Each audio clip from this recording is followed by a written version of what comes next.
jour de son décès, quelqu'un a dit « Certainement un prince en Israël est tombé ».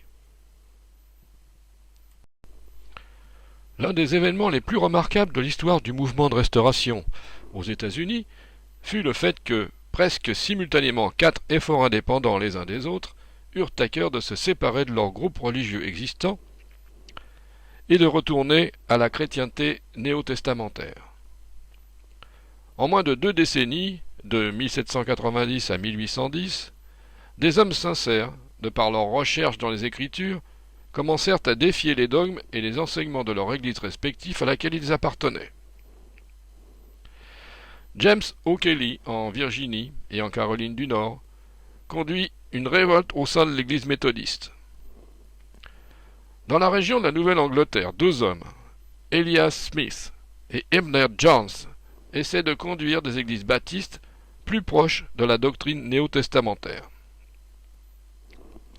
À la frontière de l'État du Kentucky, Barton Stone et ses associés travaillèrent parmi les presbytériens.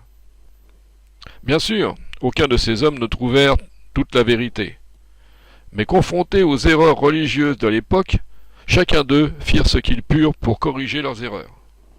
En faisant cela, ils contribuèrent à l'effort commun de restaurer le christianisme néo-testamentaire. James O'Kelly se révolta contre la dictature religieuse de l'église méthodiste. Il conduit un groupe hors de cette église en 1793 et se donnèrent le nom de l'église chrétienne. Ils décelèrent que la Bible est leur seul credo de foi. Un autre groupe indépendant commença dans l'État de la Nouvelle-Angleterre lorsque Elias Smith et Abner Jones protestèrent contre le credo de la foi calviniste. Et c'est en 1862 qu'ils rejetèrent la doctrine calviniste. Ils trouvèrent que dans les Écritures, les chrétiens ne devaient porter uniquement que le nom de chrétien. Actes chapitre 11, verset 26.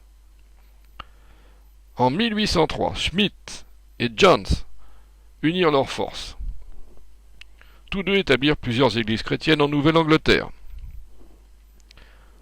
Ce groupe arriva à la même conclusion que le groupe de James O'Kelly en Virginie et celui de Caroline du Nord. Alors que les 2 autres groupes sortirent du rang de l'église méthodiste et baptiste, Barton Stone et les autres ministres du culte se retirèrent de l'église presbytérienne.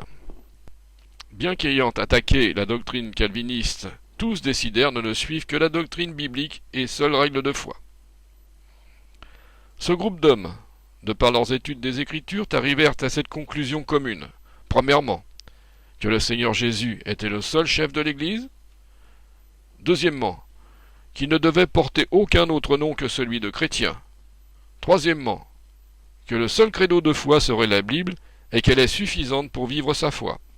Et quatrièmement, la liberté de comprendre par soi-même la parole de Dieu.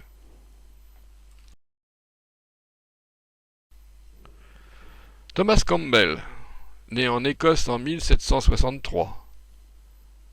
C'est en 1808 que Thomas Campbell, pasteur de l'église presbytérienne, étant tombé malade, quitta son Écosse natale pour les USA. Son fils, Alexandre, ainsi que sa famille, décidèrent de le rejoindre en octobre 1808. Mais suite à un naufrage au large des côtes d'Écosse, Alexandre décida d'étudier à l'université de Glasgow pendant 1 an. Plus tard, Alexandre Campbell rejoignit son père aux USA.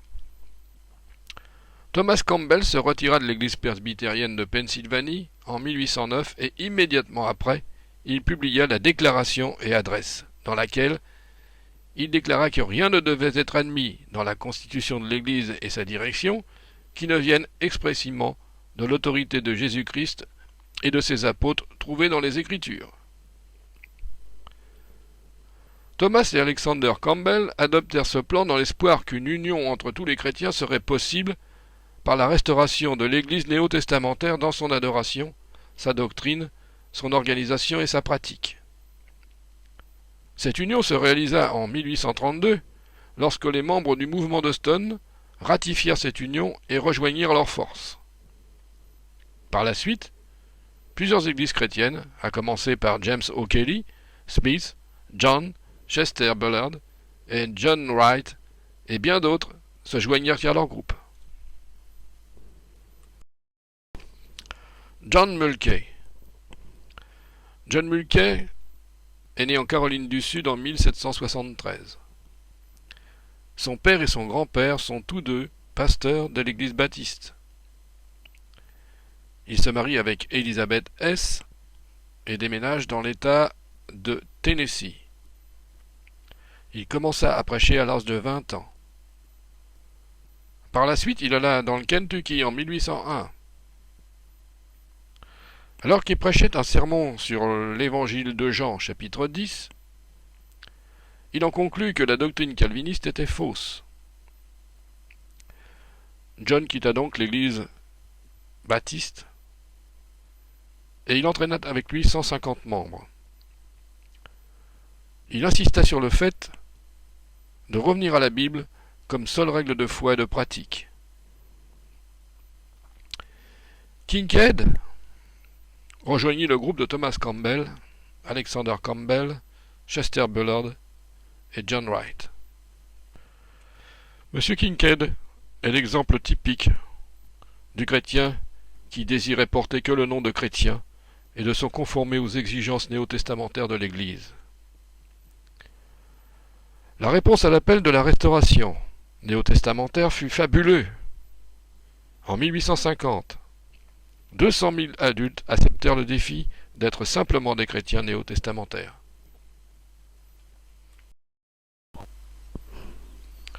Racon Smith naît dans le Tennessee en 1784. Mort en 1868 d'une famille d'origine allemande de confession baptiste. Il épousa Miss Rebecca Bowen de descendance irlandaise. Ils eurent 4 enfants, dont 2 périrent dans l'incendie de leur maison. Les parents de Raccoon étaient très stricts aussi bien dans la vie que dans leur foi. Il ouvrit une ferme dans le Tennessee. En 1801, il se posa des questions au sujet de la religion. Il joignit l'église baptiste en décembre 1806. Il fut ordonné pasteur en 1808. Par la suite, il rejoignit le mouvement de Campbell, mouvement auquel il se joignit par conviction à travers les études bibliques qu'il fit.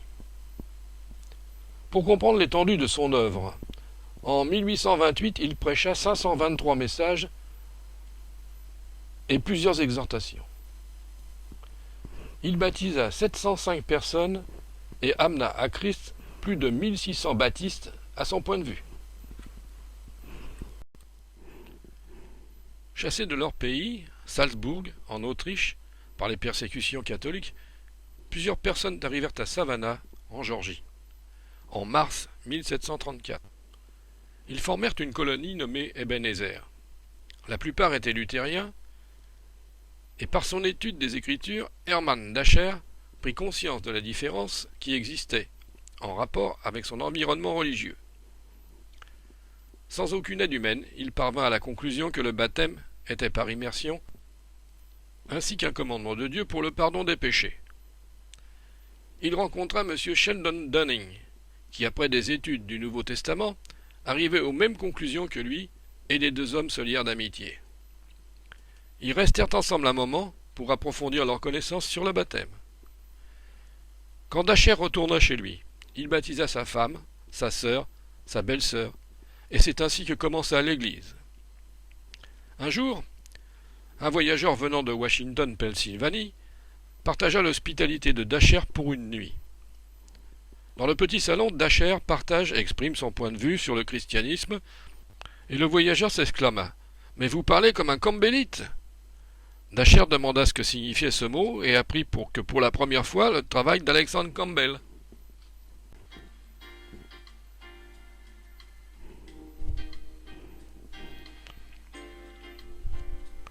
Voici sur cette diapo le résumé de photos de personnes dont nous avons la connaissance et qui ont donné leur vie, leur bien, et parfois même les deux, qui par leur conviction profonde nous ont permis de nous éclairer sur le chemin de Dieu.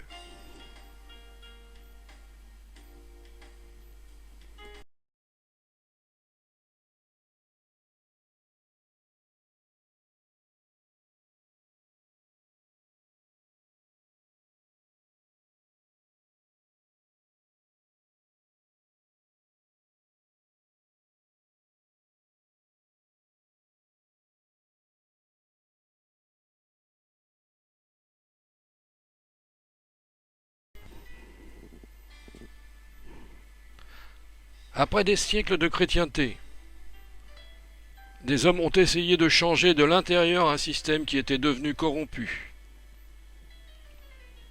Une fois rejetés par ce système, ils ont formé des groupes qui essayaient honnêtement d'être le mouvement de Dieu. Ces prédécesseurs qui essayaient de retourner à la Bible doivent être appréciés pour leur foi, leur conviction et leur détermination. De nos jours, nous nous trouvons face à des dénominations mourantes qui reposent sur des systèmes doctrinaux remplis de compromis et qui, en fin de compte, ne sont pas assez basés sur la parole de Dieu.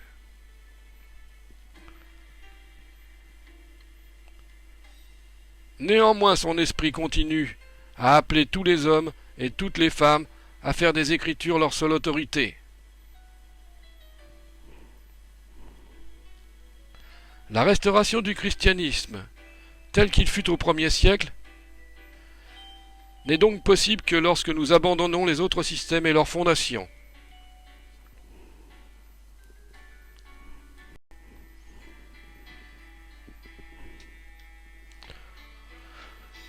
Nous sommes convaincus que le modèle parfait de l'Église se trouve dans les Écritures et que nous avons la tâche solennelle d'être cette même Église au XXIe siècle. Si nous voulons être cette Église établie par le Christ lui-même, il faudra faire l'effort de la connaître à travers les Écritures, la prière et l'appliquer dans notre vie quotidienne. Ce qui a été demandé aux gens du 1er siècle est très simple. Croire au Christ Jésus et lui obéir en toutes choses. Ce que Jésus demande est écrit dans les évangiles et dans les écrits des apôtres. Ses enseignements et ses commandements sont à la portée de tout le monde. Il suffit de les mettre en pratique.